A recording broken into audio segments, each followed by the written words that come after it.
Assalamualaikum warahmatullahi wabarakatuh. Alhamdulillah wassalatu wassalamu ala Rasulillah wa ala alihi wa sahbihi wa man tabi'ahu wa mawala. Dari Sumatera ke Brunei Darussalam. Dari Brunei Darussalam singgah ke Sarawak. Saya tak berpantun, cerita perjalanan saya saja.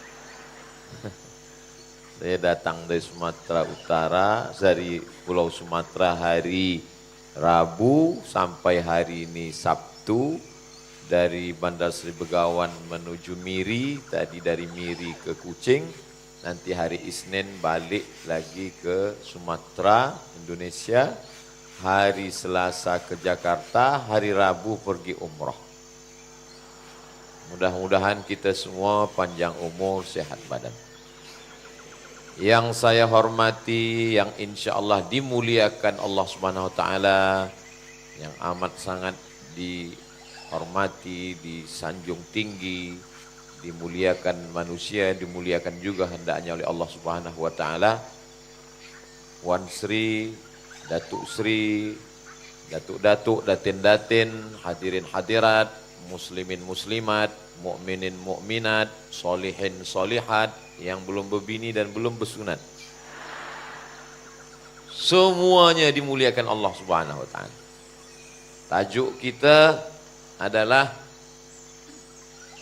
tentang jalan wanita menuju surga. Sebab ada setengah wanita merasa kecil hati. Sebab ustaz bagi tazkirah, Nabi lelaki, Rasul lelaki, paling banyak masuk neraka wanita. Kalau kita tengok baca dalam Quran, Nabi yang dengan tongkatnya terbelah laut merah, Nabi yang memukulkan tongkatnya famfajarat min husnata asyrata aina, memancar 12 mata air. Nabi yang 30 lelaki tak sanggup untuk membuka perigi tertutup batu, dia seorang saja yang sanggup. Nabi yang sanggup melawan orang paling kuat di dunia ini, Fir'aun, adalah Nabi Musa alaihissalam. Tapi kemudian ketika Allah bercerita dalam Al-Quran tentang Nabi Musa, tidak ada satu ayat pun bercerita tentang ayah Nabi Musa. Yang ada, a'udzubillahi minasyaitonirrajim, wa auhayna ila ummi Musa, ibu Nabi Musa. Begitu juga tentang Nabi Isa. Nabi Isa yuhyil mauta biiznillah, menghidupkan orang mati dengan izin Allah. Yubri'ul akmaha wal abrasa, menyihatkan, menyembuhkan orang yang lumpuh, orang yang buta, biiznillah, dengan izin Allah, bukan kerana dirinya sendiri. Tapi tak ada bercerita tentang ayah Nabi Isa. Yang ada Isa ibnu Maryam, ibu Nabi Isa. Bagaimana dengan Nabi Muhammad SAW? Nabi Muhammad tak berjumpa dengan ayahnya. 2 bulan dalam kandungan sudah meninggal Abdullah. Maka dia dibesarkan oleh seorang perempuan yang amanah bernama Aminah. Nabi Ibrahim alaihissalam bercerita tentang ayahnya ada, tapi bukan ayah yang baik. Wa idh qala Ibrahimu li abihi azara. Ingatlah ketika Ibrahim berkata kepada ayahnya, atattakhidhu asnaman alihah, apakah engkau akan membuat berhala sebagai Tuhan? Bukan bercerita tentang ayah yang baik, cerita tentang ayah yang, apa kata ayahnya, la illam tantahi, kalau kau tak berhenti menceramahi aku, mendakwahi aku, la arjumannaka, saya akan lempar kamu pakai batu sampai mati. Wahjurni maliya, tinggalkanlah saya. Dia dibesarkan oleh seorang ibu. Ibrahim, ibu. Musa, ibu. Isa, ibu. Muhammad SAW, ibu. Abdul Somad, ibu. Jadi di balik lelaki yang hebat, lelaki yang kuat, lelaki yang luar biasa, ada perempuan yang penghuni surga. Jadi kalau mau perempuan masuk surga, jalan pertama yang dia lalui adalah membesarkan anak-anak menjadi anak yang soleh. dan solehah. Menjadi anak yang soleh, bukan somat. Anak yang soleh. Jadi ketika saya bagi tazkirah di Semenanjung, awal mula tahun 2014, 10 tahun yang lalu lebih kurang, 9-10. Lepas itu teruslah 2017 sebelum Covid, selepas Covid, datanglah seorang perempuan, makcik. Ustaz Somad, saya nak datang ke Riau, ke kampung Ustaz di Sumatera. Kata saya, tu apa datang kampung saya dah datang ke Semenanjung. Saya nak jumpa dengan mak Ustaz. Apa jumpa dengan mak saya? Saya nak tengok, nak tanya macam mana dia mendidik Ustaz. Jadi kalau kita mahu dunia ini baik, maka perempuan mesti baik. Kalau perempuannya baik, macam tanah. Wal baladu thayyibu yakhruju nabatuhu bi'izni rabbih.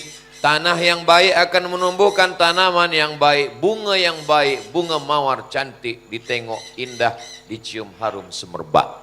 Tapi kalau tanahnya kering, pasir, tandus, maka yang tumbuh hanya kaktus. Ditengok tak sedap, dicium hidung bengkak kena duri.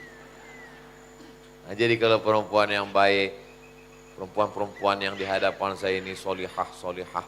Ini program ini punya wanita. Adapun kami lelaki ini kaum minoriti sekarang. Maka An-Nisa Imadul Bilad, perempuan itu adalah tiangnya. Negeri ini tiangnya itu perempuan. Sehebat apapun bangunan, binaan, building, kalau tiangnya rapuh, tumbang, habis. Saya dibesarkan oleh seorang ibu, bukan profesor, bukan ustazah, perempuan yang biasa, tapi dia mendidik saya dari mula sampai awal hidup, sampailah dia menutup mata. Kita doakan supaya perempuan-perempuan, wanita-wanita yang belum baik, maka selepas Maulidur Rasul ini bibarakati Nabi Muhammad SAW menjadi wanita yang baik-baik semua insyaAllah. Sebab kalau wanita ini baik, suami dia jadi baik, anak dia jadi baik, menantu dia jadi baik, cucu dia jadi baik. Sebab apa? Seorang wanita yang baik. Saya pernah berjumpa dengan seorang lelaki.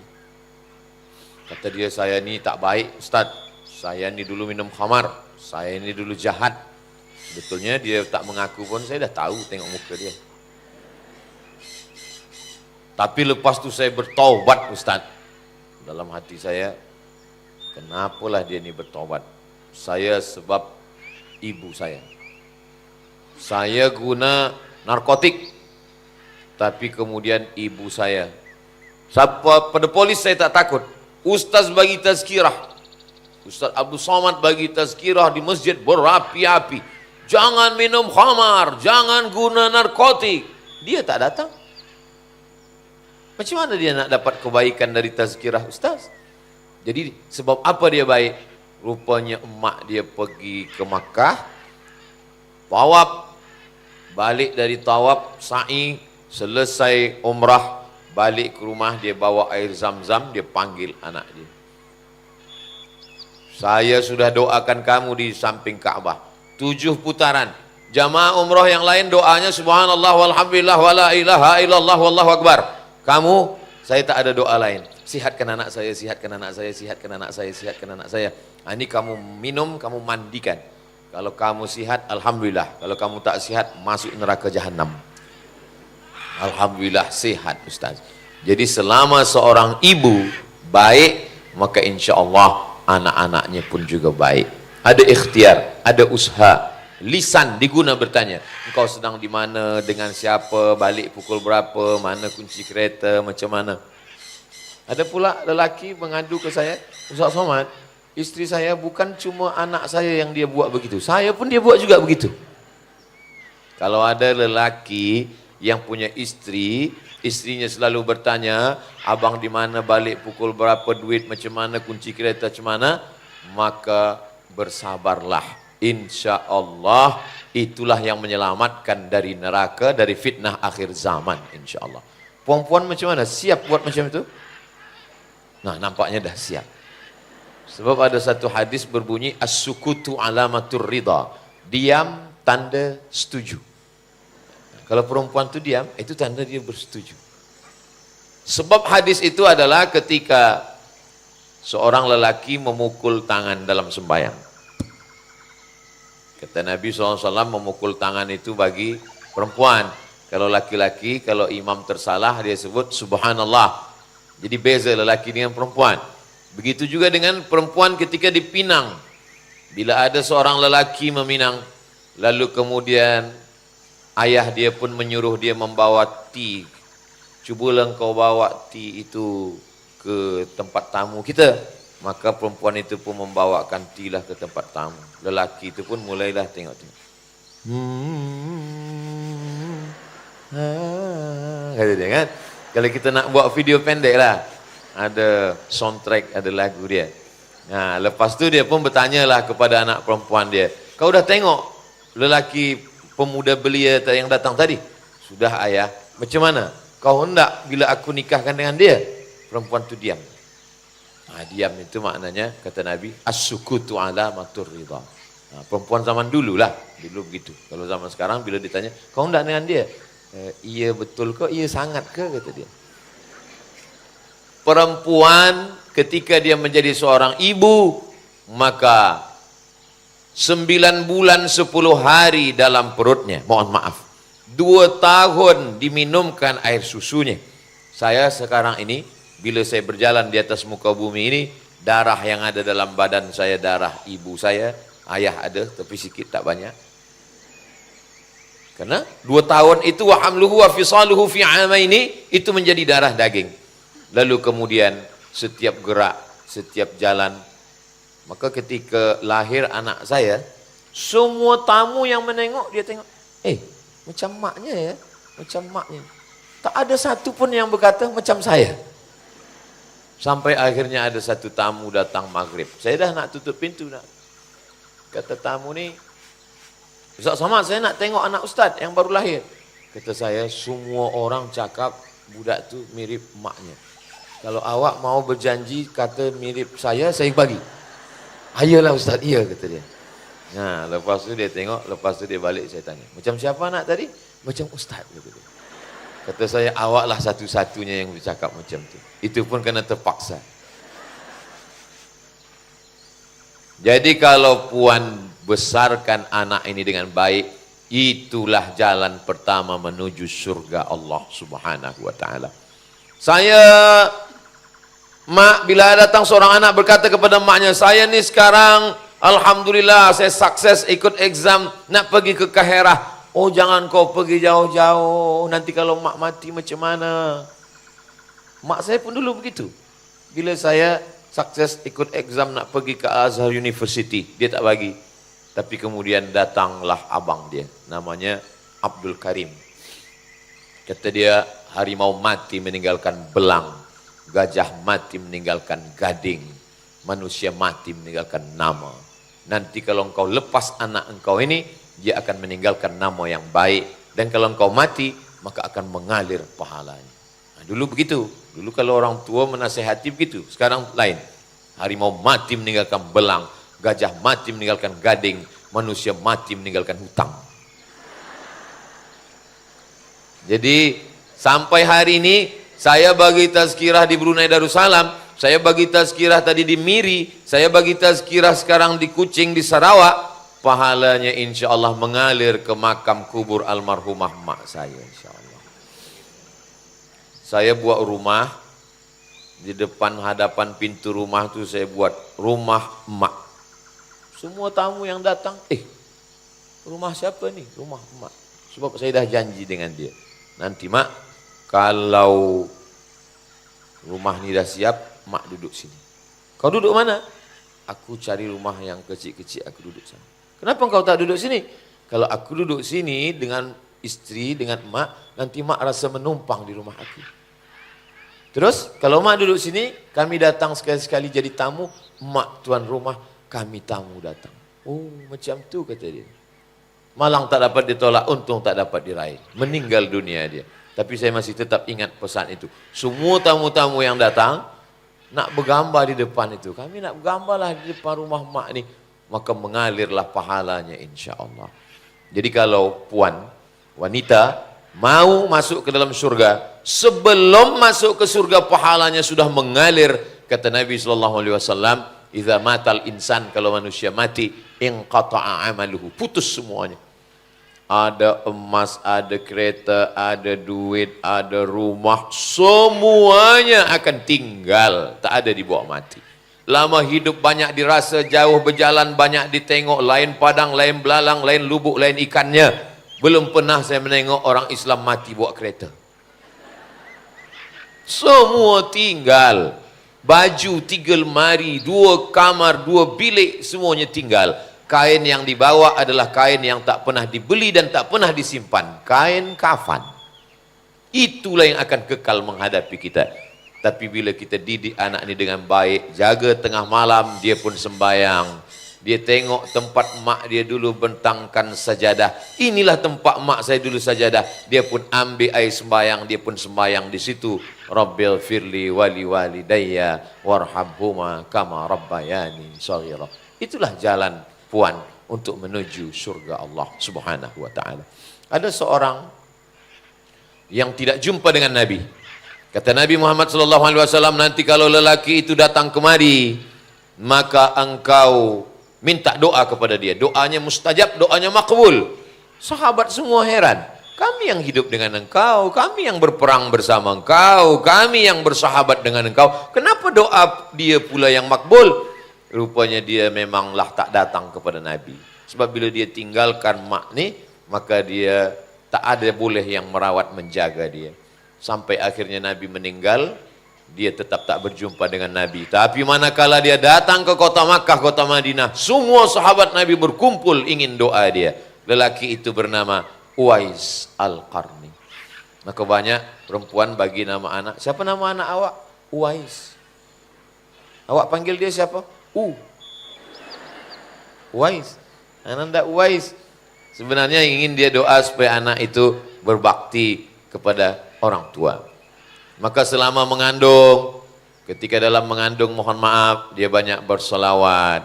Banyak orang datang pada tok guru, pada ustaz, "Ustaz, mohon maaf ustaz, saya ini dibagi Allah Ta'ala anak, apa amalan yang elok saya baca?" Kata ustaz, "Bacalah surat Yusuf." Lalu perempuan itu pun baca surat Yusuf. Maksud ustaz ni, suruh baca surat Yusuf supaya anak itu imannya kuat macam iman Nabi Yusuf. Iman Nabi Yusuf waktu diganggu oleh Zulaikha, apa kata dia? "Inni akhafullah," aku takut kepada Allah. Itu maksudnya. Rupanya puan yang meminta doa ni salah sangka. Dia sangka anak ni lahir macam Nabi Yusuf. Bila anak lahir tengok hitam. Kenapa? Ustaz, saya baca surat Yusuf ni tiap-tiap hari. Kenapa anak ni macam ini? Kata ustaz ni, "Mana suami awak?" "Ini." Macam itulah kata dia. Takkan macam yang lain. Jadi Allah Subhanahu wa taala sebenarnya tujuan membaca surah Yusuf, bersolawat itu supaya hati tenang. Kalau perempuan hatinya tenang, tidak stres, maka anaknya tenang. Saya banyak juga sahabat saya doktor-doktor.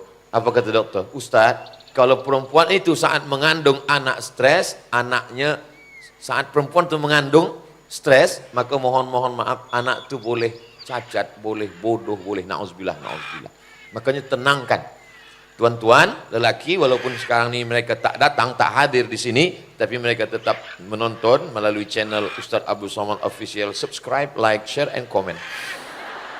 Saya bagi tahu pada kamu, wahai lelaki, pada suami-suami, senangkan istri kamu. Apa yang dia nak, bagi. Bila dia nampak macam suntuk, tanya, "Awak jangan stres, ya? Baca Quran." "Udah," kata dia. "Selawat." "Udah." "Nak apa?" "Nak ke mall." "Ayo kita pergi." Senangkan hati dia.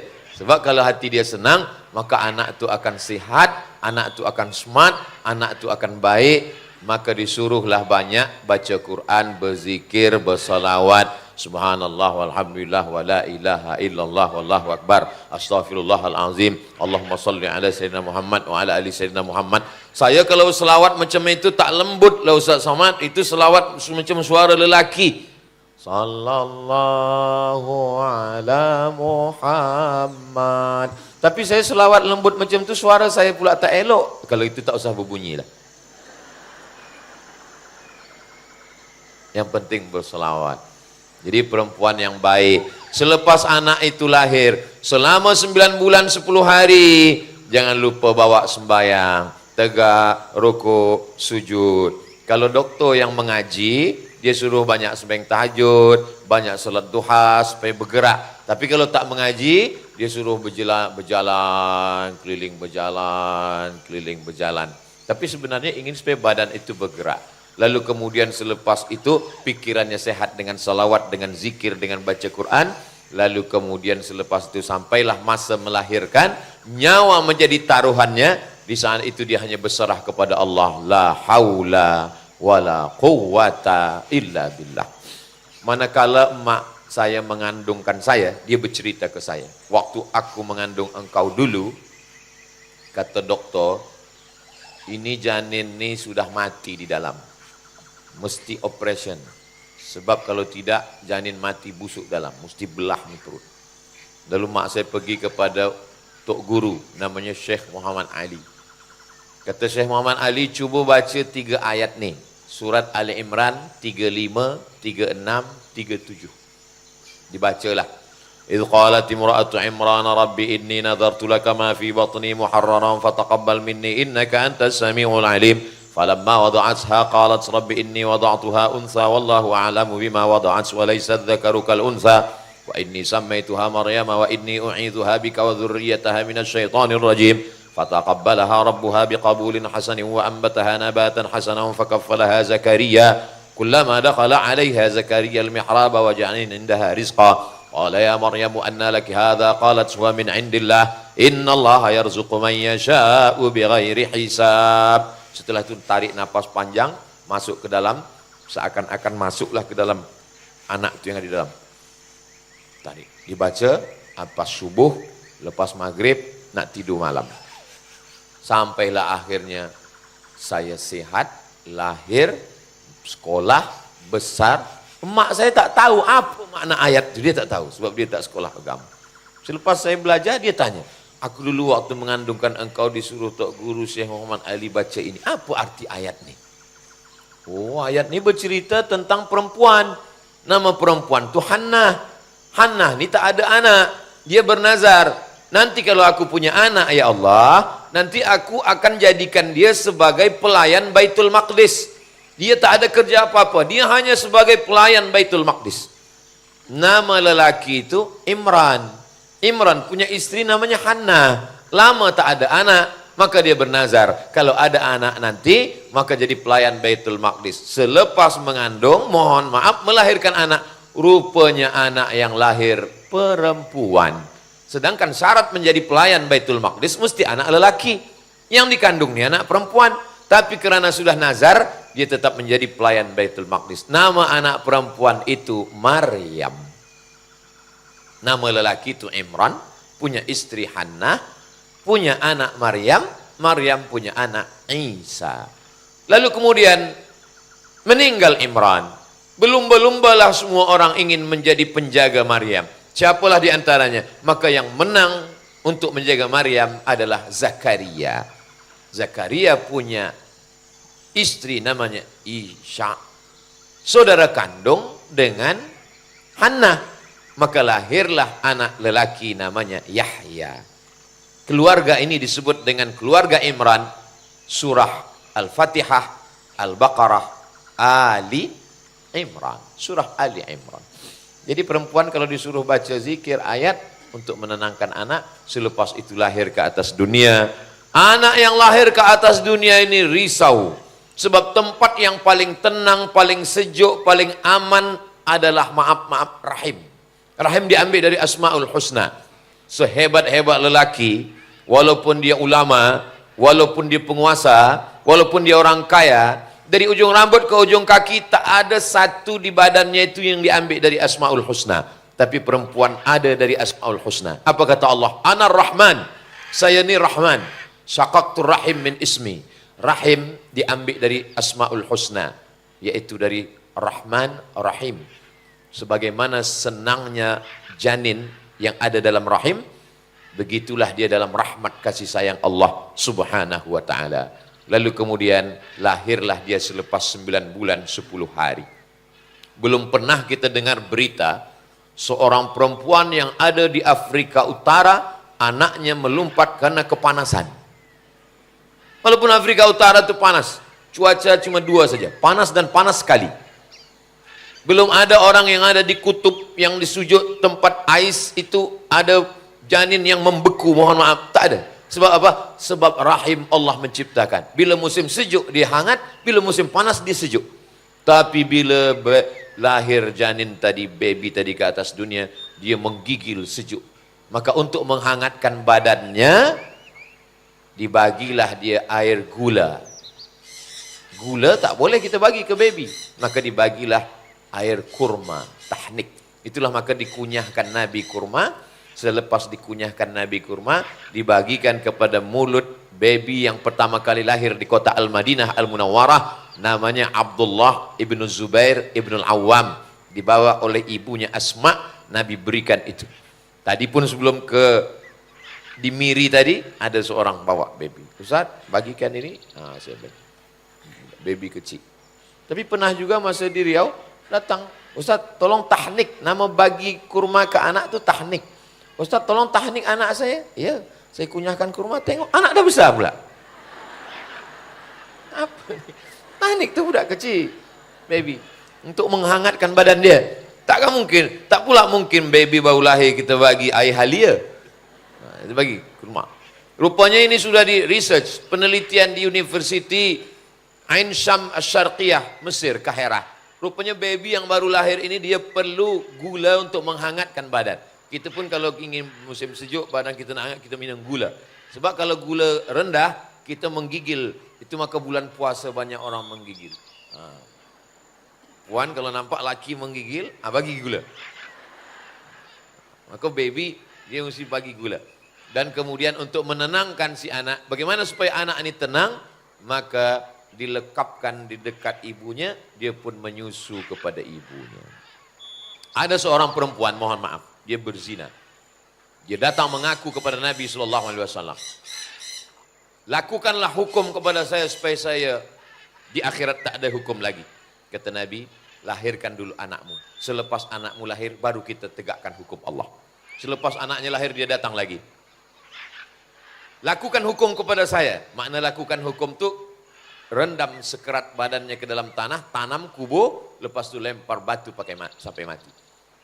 Kata Nabi, susukan anakmu 2 tahun. Itu makna orang yang sudah melakukan dosa pun tak boleh dihukum, sebab ada hak anak kepada diri dia. Maka biarkan dia. Selepas anak 2 tahun, barulah dia dijatuhkan hukuman. Maka seorang perempuan, walaupun dia halal untuk dihukum, tidak boleh dihukum oleh penguasa, sebab ada hak anak pada diri dia. Maka yang paling elok dibagi minum pada anak adalah air susu ibu. Badannya sehat, selamat, otaknya cerdas, jauh dari segala penyakit. Kalau kita tengoklah budak-budak masa kecil zaman dulu, mandi hujan, mandi sungai, biru bibirnya, sihat saja. Budak zaman sekarang baru menengok mendung dah demam. Sebab apa? Dia tak ada kekuatan. Budak zaman dulu, dia punya hubungan yang amat sangat erat dengan ibu dia. Sebab apa? Sebab disusukan oleh ibu. Air susu ibu dalam badan itu menguatkan hubungan dia dengan ibu. Saya sampai hari ini, walaupun mak saya dah meninggal 4 tahun, setiap saya makan sedap, yang nampak saya muka mak saya. Muka bini nampak juga, tapi selepas itu. Kalau saya makan sedap, yang pertama, pernah satu hari saya makan ikan panggang. Sedap betul ikan panggang. Sampai saya dah angkat tangan, saya sebut nak bungkus. Bungkus satu bungkus, dia dah nak bungkus baru ingat saya, oh mak saya dah meninggal.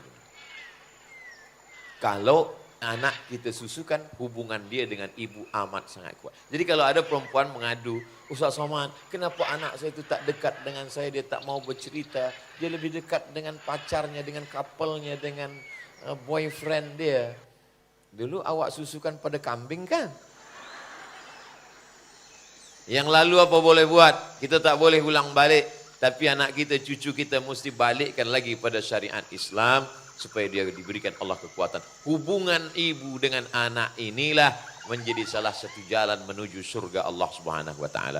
Maka manakala Nabi masuk ke dalam surga, Nabi menoleh memandang ke belakang, Nabi tengok bukan ustaz, bukan ulama, bukan penguasa, bukan orang kaya. Nabi pandang ke belakang, Nabi tengok seorang perempuan. Jadi yang masuk surga selepas Nabi itu adalah perempuan. Kalau begitu yang hebat itu lelaki apa perempuan? Perempuan. Perempuan yang menjawab. Perempuan. Nabi tanya kepada perempuan ini, apa amal kamu? Kata perempuan itu, suami saya meninggal dunia. Selepas itu saya besarkan anak-anak ini dengan tetes puluh keringat air mata darah saya, maka sebagai balasannya adalah surga. Itulah kenapa perempuan tidak perlu mencari jalan menuju surga. Kenapa? Karena kata Nabi, al-jannatu tahta aqdamil ummahat. Surga di bawah tapak kaki emak, di bawah tapak kaki ibu. Untuk apa dia mencari surga? Surga itu di bawah tapak kaki dia. Saya sudah buka semua kitab hadis. Sahih Bukhari, Sahih Muslim, Sunan Abi Daud, Sunan Nasa'i, Sunan Tirmidzi, Sunan Ibn Majah, Muwatta' Malik, Sunan Ad-Darimi, Musnad Ahmad bin Hanbal, Musnad Daud Tayalisi, Musannaf Ibni Abi Syaibah, untuk mencari hadis surga di bawah tapak kaki ustadz. Belum jumpa lagi. Saya nak bagi nasihat ke anak saya, kamu mesti taat pada saya sebab surga di bawah tapak kaki Ustaz Somad. Belum dapat lagi. Jadi beruntungnya menjadi perempuan. Dulu orang kalau punya anak perempuan, malu. Dikubur hidup-hidup. Menghitam wajahnya kerana malu. Orang sekarang senang betul punya anak perempuan. Anak awak berapa? 3. Tiga-tiganya perempuan. Masya Allah. Kenapa dia senang? Boleh pasang mahar mahal-mahal. Tak betul. Senang punya anak perempuan sebab cucu-cucu kita nanti akan ramai, akan banyak. Doakan supaya Ustaz Somad punya anak perempuan. Anak saya laki-laki dua-dua. Yang pertama namanya Mizyan Hazik Abdillah. Yang kedua namanya Sami Ahmad Misbahi Ibadillah. Untuk apalah Ustaz sebutkan itu? Supaya jamaah tahu manakala dia mendoakan, dia doakan, ya Allah, sihatkanlah, jadikanlah anak Ustaz Somad itu anak soleh. Tadi ada dia sebut namanya tapi aku tak ingat lagi, tak apa-apa. Allah Subhanahu wa taala Maha tahu. Jangankan yang kita sebut di ujung lidah, wa na'lamu ma tuwaswisu bihi nafsuh. Apa yang berbisik dalam hatinya kita tahu. Ada orang yang beruntung dan bertuah. Dulu dia memandikan anaknya, saat dia mati, anak itu pula yang memandikan dia. Inilah. Berapa kali puan memandikan anak? 5 kali. Mandi pagi, mandi siang, mandi petang. Dia makan coklat, mulut dia hitam, mandikan sekali lagi. Dia pergi main, mandi hujan, mandikan lagi. Sehari 5 kali. Setahun 360 bagi kali 5. 5 tahun. Dia mandikan beribu kali anaknya. Dia minta mandikan sekali saja. Mandi jenazah. Tapi anak itu tak pandai memandikan. Dia minta orang lain, dia bagi duit, tolong mandikan emak saya. Iya kalau emak itu baik. Kalau emak itu baik, orangnya berakhlak, orangnya rendah hati, orang kampung memandikan dengan sedih hati, menangis mereka memandikan. Tapi kalau orang sombong, angkuh, dia buat macam basuh kereta di dosmer. Inilah orang yang sombong, angkuh dulu kata dia. Mudah-mudahan kita semua dimandikan dengan cara yang baik dan anak kita yang memandikan insya Allah. Jalan menuju surga adalah dengan anak-anak. Yang kedua, kata Nabi SAW, innama huwa jannatuki wa naruki. Wahai perempuan, dia boleh menjadi surgamu, boleh menjadi nerakamu. Dia yang dimaksud dalam hadis ini adalah suami, lelaki. Lelaki puan, suami puan, itu boleh menjadi surga, boleh menjadi neraka. Hadis ini belum pernah saya sampaikan kepada lelaki. Saya takut dia balik nanti dia katakan, aku nih surgamu. Saya sampaikan kepada perempuan supaya perempuan yang selama ini kurang menghormati suami, kurang memuliakan. Mungkin karena suami yang bagaimana yang boleh menjadi surga bagi istri. Saya tidak mahu juga selepas tazkirah ini, walaupun suaminya tak ikut, rupanya dia streaming di rumah. Bila puan nanti balik, dia terus saja. Letih, panas, belum mandi, belum makan, belum sembahyang. Buatkan saya tea. Aku masih lelah lagi, letih sikit abang. Akulah surgamu. Tentu Hubungan lelaki dengan perempuan bukan hubungan antara director dengan manajer dengan kaki tangan. Hubungan kita bukan antara tuan dengan budak hamba sahaya. Hubungannya adalah didasari apa kata Allah dalam Al-Quran. Wa ja'ala bainakum mawaddatan wa rahmah. Hubungan kita, hubungan puan dengan tuan, hubungan wanita dengan lelaki dibina atas dasar cinta dan kasih sayang. Apa arti mawaddah? Cinta. Apa arti rahmah? Sayang.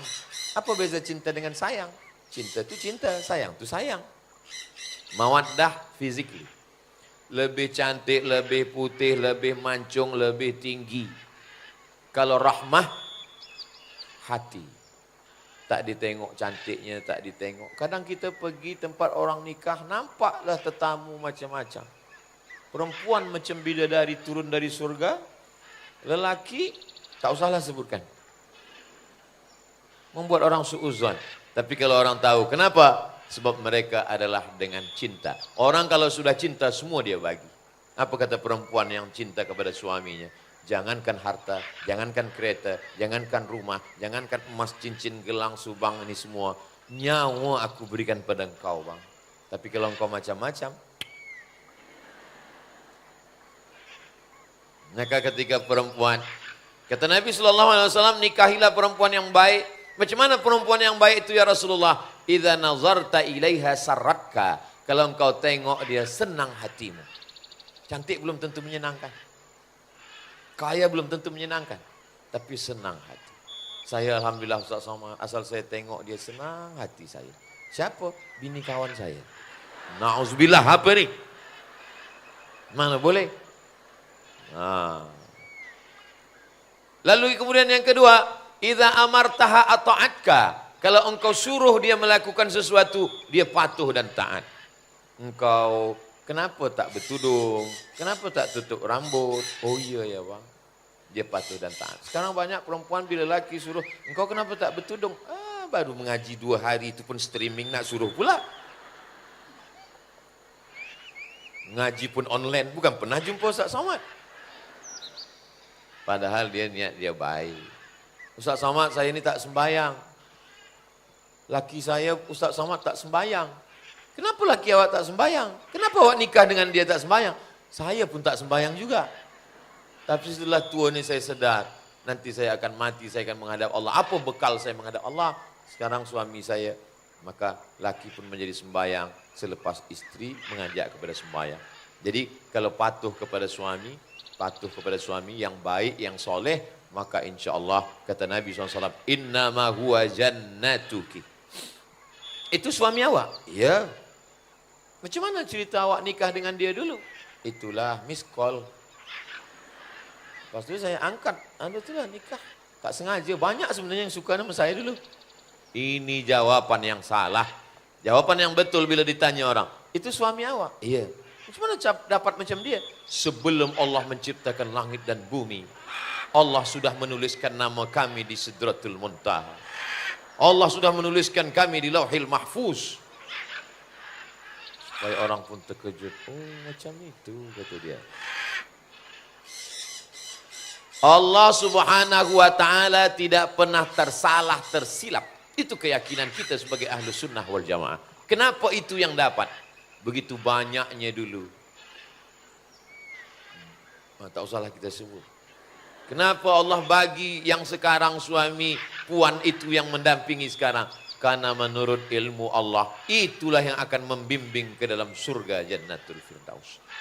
Maka nanti bila balik dari sini, pandang mata dia tengok, engkaulah yang akan membawa aku ke surga abang. Siapa cakap macam tu? Ustaz Somad. Memang the best Ustaz Somad tu, kata dia. Inilah dia.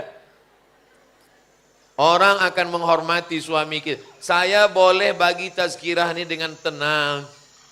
Kenapa? Sebab istri saya tak ada. Cuba kalau dia bercakap, dia kirim WhatsApp, dia bagi khabar, ini anak macam mana pampersnya menangis terus. Tentu saya bagi pampers, kata saya.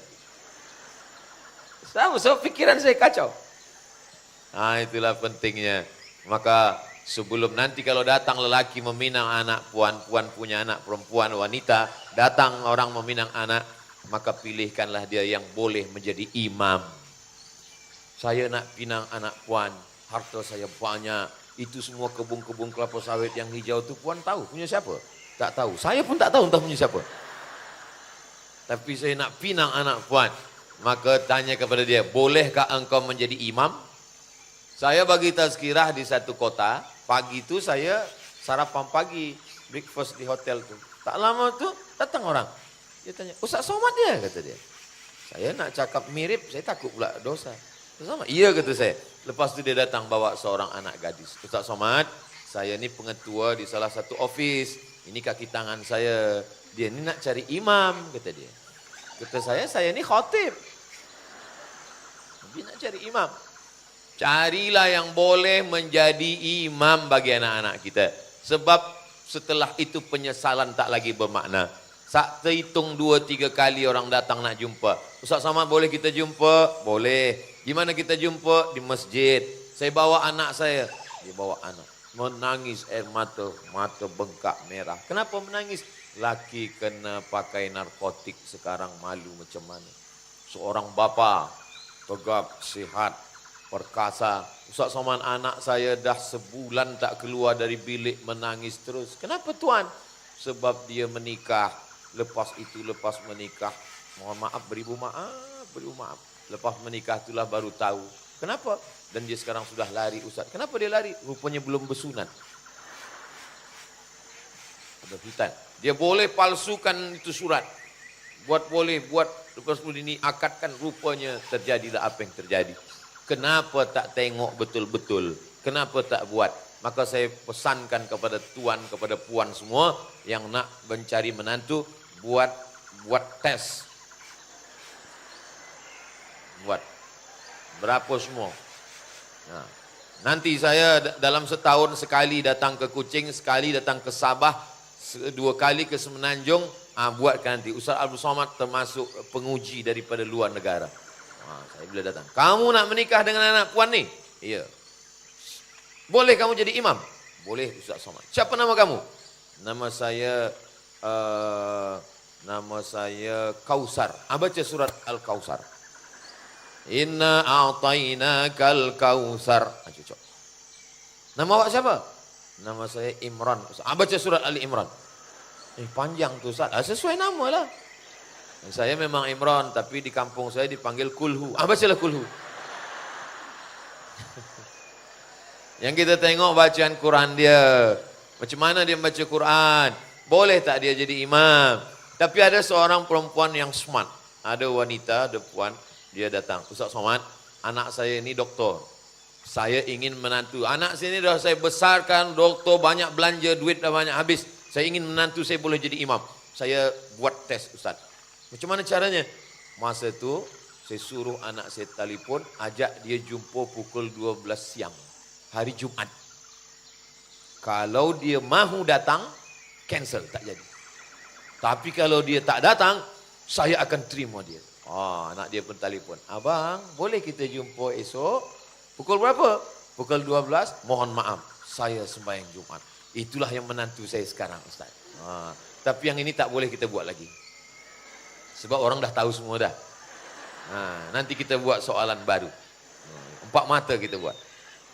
Jangan hanya membagikan melihat harta. Mencari harta akan binasa. Mencari rupa akan sirna. Mencari kuasa, suarsa akan hilang. Tapi tengoklah bagaimana kata Nabi. Idza ja'akum man tardawna dinahu. Kalau yang datang meminang anakmu itu seorang lelaki, calon suami, bakal laki dia. Dinahu, agamanya baik. Wa khuluqahu, akhlaknya baik. Baik agamanya, baik akhlaknya, nikahkanlah dia. InsyaAllah itu akan menjadi surga bagi anak-anak kita. Akan menjadi neraka bagi anak-anak kita. Mudah-mudahan puan-puan, tuan-tuan, anak-anak perempuannya mendapat suami yang baik-baik, yang soleh-soleh insyaAllah. Amin. Ya Rabbal Alamin. Yang ketiga, apa jalan perempuan menuju surga Allah Subhanahu wa ta'ala? Jalan dia adalah man ala salasa banatin. Siapa yang membesarkan 3 anak perempuan. khas, hanya perempuan saja. 3 anak perempuan fa'addabahunna, dididik dengan baik, wa zawwajahunna, nikahkan dengan orang baik, wa ahsana ilaihinna, buat baik sampai mati. Falahul jannah, surga baginya. Maka betul kata orang. Mungkin kata-kata kalimat ini kasar, tapi saya berenung ada betulnya. Zaman sekarang ini Ustaz Somad menjaga sekandang lembu, kerbau, kambing lebih senang daripada menjaga seorang anak perempuan. Dulu Ustaz waktu anak ini kecil, dia lucu, dia comel, saya senang. Tapi selepas dia mulai darah, lebih gadis, saya pun risau. Bila saya pergi, saya kadang khawatir dia sedang di mana, dia dengan siapa, dia macam-macam. Maka anak perempuan ini kalau dididik, maka kalau yang tadi anak lelaki, ini anak perempuan. Kalau anak perempuan dididik akan melahirkan anak cucu perempuan, akan melahirkan, akan banyak lagi. Kata Nabi, tazawwajul walud al-wadud. Kalau kamu hendak menikah, nikahilah perempuan yang banyak keturunannya. Al-walud, banyak keturunannya. Macam mana kita tahu perempuan ini banyak keturunan? Dia masih gadis lagi. Tengok mak dia anaknya berapa. Mak awak anaknya berapa? 1, cancel. Mak awak anaknya berapa? 12. Inilah dia. Karena kata Nabi, inni mukatsirum bikum bainal umam. Nanti pada hari kiamat, saya akan menjadi nabi yang paling bangga, paling senang. Kenapa? Umat yang paling banyak adalah umat Nabi Muhammad sallallahu alaihi wasallam. Hari ini orang Melayu kekurangan warga. Sebab kita kalau dibanding dengan negeri India, negeri Cina, kita ni sikit betul.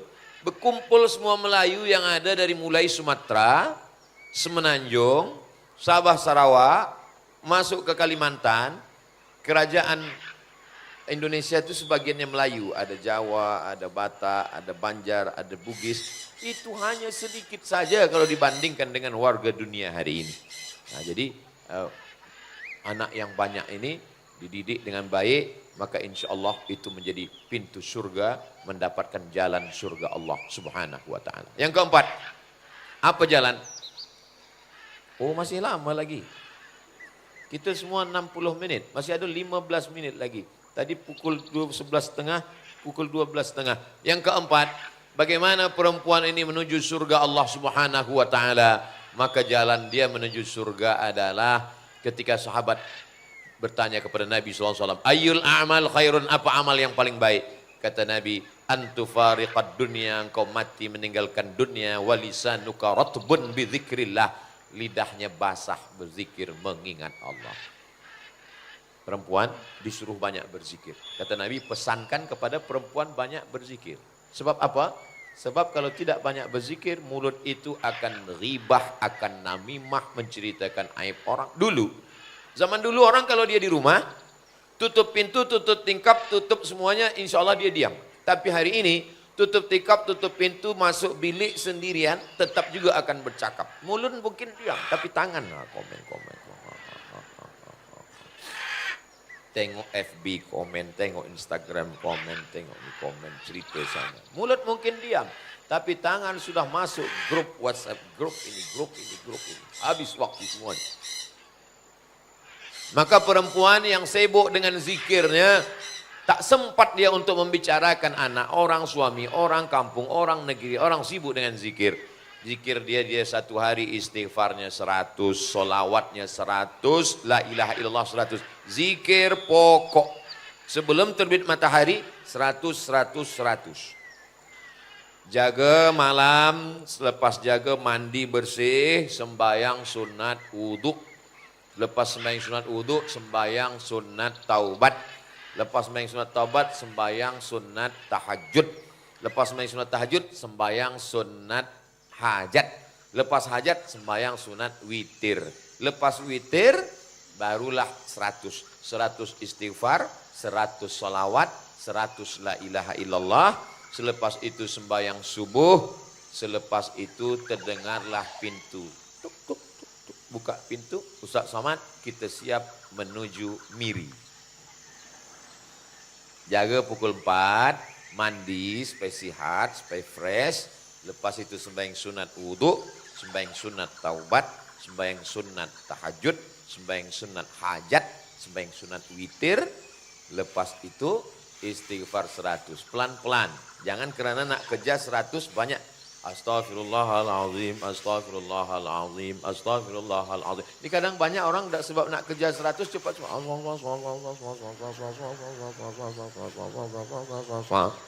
Apa kata dia? Nanti tengok catatan malaikat. Inna alaikum lahafizin kiraman katibin. Bersama kamu ada malaikat kiraman katibin yang mencatat. Tengok catatan kawan kita catatannya zikir-zikir. Kita tidak kumur-kumur. Allah. Astaghfirullahalazim, astaghfirullahalazim. Beli tasbih. Saya ada tasbih di beg dari kereta ada tasbih. Kemana-mana pergi saya bawa tasbih. Sekarang orang pergi umrah lebih lama memilih tasbih daripada bertasbih. Pilih tasbih kayu tak jadi, pilih tasbih tu tak jadi, pilih tasbih plastik tak jadi, pilih tasbih tak jadi. Lama milih tasbih. Beli tasbih 100, semuanya untuk tamu. Balik umrah 100, habis semua untuk tamu. Tinggal satu, letak kereta. Kereta masuk surga, yang punya masuk neraka. Tasbih itu dibeli untuk kita. Nah, ambil tasbih. Astaghfirullah 100. Man lazimal istighfar, siapa yang memperbanyak istighfar, ja'alallahu lahu min kulli dhiqin makhraja. Kalau hatinya sempit jadi lapang. Likulli hammin faraja, kesulitannya jadi senang. Wa razaqahu min haitsu la yahtasib. Astagfirullah tadi Ustaz pendek betul astagfirullah. Yang agak panjang astaghfirullahalazim alladzi la ilaha illa huwal hayyul qayyum wa atubu ilaih. Adakah yang lebih panjang lagi Ustaz Abdul Somad? Allahumma anta rabbi la ilaha illa anta khalaqtani wa ana 'abduka wa ana 'ala 'ahdika wa wa'dika mastata'tu a'udzubika min syarri ma sana'tu abu'u laka bi ni'matika 'alayya wa abu'u bi dhanbi faghfir li fa innahu la yaghfiru dzunuba illa anta. Panjang betul Ustaz. Itulah manusia ni, kasih pendek dia nak istighfar panjang. Bagi yang panjang, panjang betul. Salawat. Allahumma salli ala, paling pendek salawat. Allahumma salli ala Sayyidina Muhammad wa ala ali Sayyidina Muhammad. Allahumma salli ala Sayyidina Muhammad wa ala ali Sayyidina Muhammad. Allahumma salli ala Sayyidina Muhammad wa ala ali Sayyidina Muhammad. Tapi yang paling afdal salawat Ibrahimiyah. Kama sallaita ala Sayyidina Ibrahim wa ala ali Sayyidina Ibrahim. Allahumma barik ala Sayyidina Muhammad wa ala ali Sayyidina Muhammad. Kama barakta ala Sayyidina Ibrahim wa ala ali Sayyidina Ibrahim. Fil alamina innaka hamidum majid. Selepas itu yang ketiga, afdalu dzikri fa'lam annahu la ilaha illallah. Saya tak ada tasbih. Ini 20. 1, 2, 3, 4, 5, 6, 7, 8, 9, 10, 11, 12, 13, 14, 15, 16, 17, 18, 19, 20. Sekali genggam 20, 2 kali genggam 20, 40, 3 kali genggam 60, 4 kali genggam 80. Jadi nanti bila kita nampak ada orang, itu dah 20 tu. La ilaha illallah, la ilaha illallah, la ilaha illallah, la ilaha illallah. Mulut la ilaha illallah, jantung hati merasakan la ilaha illallah, fikiran mengikut la ilaha illallah. 3 yang berzikir tu. Mulut, jantung, fikiran. Berzikir ni pejam mata ke buka mata Ustaz? Buka mata boleh, tutup mata boleh. Kalau nak khusyuk, kalau saya sendirian di bilik, di kamar, saya buka mata. Tapi kalau di masjid saya tutup mata. Sebab di masjid orang ramai. Kadang kita buka mata, rupanya ada orang di hadapan kita ni pakai baju t-shirt, ada tulisan, hidup memang susah. Jangan buat susah. Kita tak jadi pula berzikir. Itulah maka puan-puan tuan-tuan di Kuching Sarawak pakai baju. Mana ada pakai baju tulis-tulis. Kalau sembahyang tarawih, sembahyang iktikaf di masjid, sembahyang Idul Fitri, Idul Adha, jangan pakai telekung yang bergambar-gambar. Yang biasa je, ni gambar bunga. Orang tengok-tengok, bunga apa ni kata dia. Tidak salah, ini bukan masalah salah, tapi dia salah dia Ustaz, bukan salah saya. Kenapa mata dia tengok? Iya juga. Tapi dia nak menengok jalan. Sebenarnya dia nak menengok soft. Dia nak tengok soft lurus. Tapi dia tengok depan. Di mana beli ni kata dia. Nah, jadi kalau kita sibuk dengan zikir, orang tak sempat. Maka esok siapapun yang bertanya, Assalamualaikum, Waalaikumsalam. Macam mana anak si anu laki, si anu rumah, si anu kereta, si anu kabarnya belum apa lagi, itu masih kredit lagi. Allahumma salli ala sayyidina Muhammad wa ala ali sayyidina Muhammad. Allahumma salli ala sayyidina Muhammad. Sibuk kan kita. Kadang kita ini segan, tak sedap hati. Kita rasa tak sedap lah Ustaz. Awak tadi dah tahu dia riba cerita aib, kenapa teruskan juga? Tak sedap hati. Tak sedap hati itu 1 minit, bukan 1 jam. 1 jam tak sedap hati. Itu suka namanya.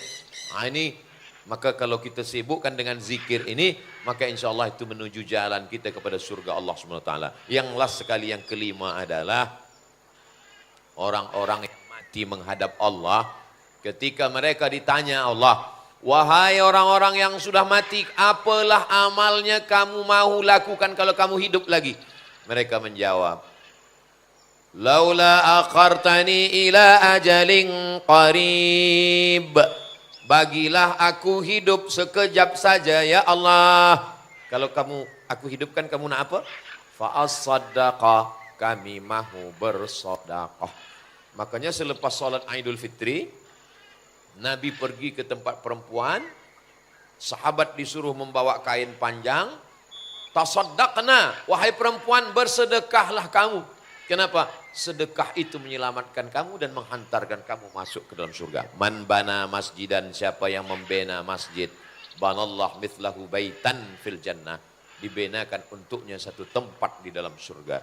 Jadi kalau ingin perempuan masuk ke dalam surga Allah, jalan yang kelima adalah melalui sedekah. Maka di pintu menuju surga itu ada satu pintu namanya babus sedekah, pintu sedekah. Ada namanya babus shalah sebab dia banyak salat sunat. Ada namanya babul jihad, sebab dia berjihad berdarah mati fisabilillah. Ada namanya babul kazimin al-ghaiz, menahan amarah. Nah, jadi kalau kita bersedekah, salah satu pintu sudah dapat. Apa kata Nabi SAW? Kalau perempuan itu sembahyang, dia puasa, dia berzakat, dia berhaji, dia bersedekah, taat kepada suaminya, maka dia disilakan masuk ke dalam surga melalui pintu mana saja yang dia suka. Insya Allah semua puan-puan, semua perempuan yang ikut program kita pada siang hari ini masuk surga dari pintu mana saja yang dia suka, insya Allah. Kalau perempuan baik, maka suaminya ikut baik. Ada seorang suami lelaki ikut tazkirah duduk di hadapan. Saya ni orangnya suka selalu bertanya, Tuan ni memang suka tazkirah dari dulu ke atau saya dulu tak suka tazkirah ni Ustaz Somad? Macam mana suka tazkirah? Isteri saya selalu ikut tazkirah. Malam-malam dia minta, abang boleh ambil saya? Kata saya, engkau balik aja lah naik taksi. Nanti kalau saya dilarikan driver taksi macam mana? Akhirnya saya pun datang ambil dia Ustaz. Saya tunggu dia di parking. Lama dia tak keluar. Lepas tu saya tunggu depan masjid. Saya dah nak marah dah. Saya lama tunggu masjid. Saya dengar-dengar. Sedap juga ni. Lama-lama saya duduk belakang Ustaz. Lama-lama saya pindah ke depan. Lama-lama saya duduk di hadapan. Sebab isteri saya, itulah saya jadi suka tazkirah Ustaz. Rupanya lelaki yang suka tazkirah sebab isteri. Tapi ada juga suami yang lain. Saya suka lagu dangdut ni sebab isteri saya lah Ustaz. Ada juga. Jadi isteri amat sangat berpengaruh kepada suami dan anak-anak. Ada seorang lelaki kata dia, saya ni minum khamar, saya ni jahat Ustaz. Macam mana Tuan jadi baik? Isteri saya, suatu malam bila dia nak tidur, yang keluar dari mulutnya hanya 5 kata saja. Bila abang mati macam mana? Tapi Ustaz, sampai tiap malam pukul 2 malam selalu saya terfikir. Bila abang mati macam mana? Ceramah Ustaz Abdul Samad 1 jam tak ada masuk ke kepala dia. Tapi 5 kata dari mulut yang ikhlas. Betul kata ulama. Kalau cakap tu dari hati, ke hati juga sampainya. Tapi kalau dari mulut, ke mulut juga sampainya. Mulut, sampai ke mulut. Multi level marketing. Tapi kalau dari hati yang dalam, yang ikhlas, tak ada guna ayat, tak ada baca hadis, tak ada pakai public speaking, tak ada pakai apapun, tak ada pakai mic, tapi masuk ke dalam hati. Sebab apa? Dari hati perempuan yang tulus, yang ikhlas, maka dengan sedekah Allah Subhanahu wa taala membukakan pintu segala kebaikan. Dau mardakum bis sadaqah. Yang sakit-sakit obati dengan sedekah. Ada seorang perempuan, jamaah kita juga, kena penyakit, saya tak tahu di Kuching apa sebut, tempat saya kista. Sudah sebesar duit. Dicek rumah sakit, hospital, kata dia, ini mesti operation. Kalau operation nanti ditarik, ini maaf, rahimnya mesti habis sekali. Kalau puan sudah mohon maaf, kalau ditarik rahim tak ada lagi, maka tak boleh mengandung lagi. Maka mendengar itu istrinya menangis. Suaminya pula tersenyum. Rupanya dia ingat hadis Nabi SAW, dawu mardakum bis sedekah. Lepas itu dia bersedekah. Dia cek lagi, dokter pun terkejut. Rupanya mengecik hilang. Dokter tanya, awak minum apa? Biasa, teh tarik. Awak makan apa? Biasa, roti canai. Tak ada makan apa-apa, tak ada. Dia guna hadis Nabi SAW, dawu mardakum bis sedekah. Dengan sedekah. Jadi sedekah amat sangat banyak. Di antaranya dunianya dapat, akhiratnya dapat, penyakit jadi sihat, hati menjadi tenang. Dan kalau kita mati, yang kekal hanyalah sedekah. Itulah mengapa orang kalau mati dia minta hidup lagi untuk bersedekah. Kenapa dia tak minta haji? Kenapa dia tak minta umrah?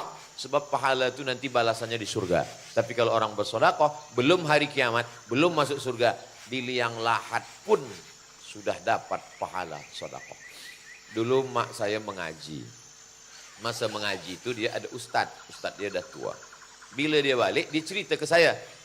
Kalau saya sembahyang Jumat, balik sembahyang Jumat, mak saya itu tanya, apa cerita khotib itu tadi? Jadi saya pun cerita. Jadi sekarang ini saya tidak merasa sedang menceramahi puan-puan. Saya sedang bercerita dengan mak saya. Selalu saya menyampaikan begitu. Dan kalau mak saya pergi mengaji balik, dia pun cerita juga. Tadi ustaz tu cerita begini. Apa cerita ustaz tu tadi mak? Kata dia ada orang tukang gali kubur. Tukang gali kubur. Semasa menggali kubur, datanglah orang yang keluarganya meninggal. Yang sedang susah hati. Membawakan lepat. Orang Kuching sebut lepat juga. Hah? Tepung dibagi kelapa, gula merah di dalam. Apa namanya? Hah? Lepat juga. Jadi orang yang meninggal itu bagi lepat pada tukang gali kubur. Tuan gali kubur, kau kalau letih, ini air minum, ini lepat. Ya? Macam koci juga lah. Bersaudara, sepupu, dua pupu. Kau makanlah lepat ni. Lepas tu dia gali kubur. Lalu orang buta lalu, datang orang tukang gali kubur ni, dia bagi lepat. Orang buta, kau nak makan lepat? Ni bagi. Aku ni berlebih kau bagi. Selepas itu dia tertidur di tepi kubur. Dah dia gali, tertidur, masuk ke dalam. Itu masuk ke dalam, datang malaikat mungkar nakir bertanya, Marabbuka.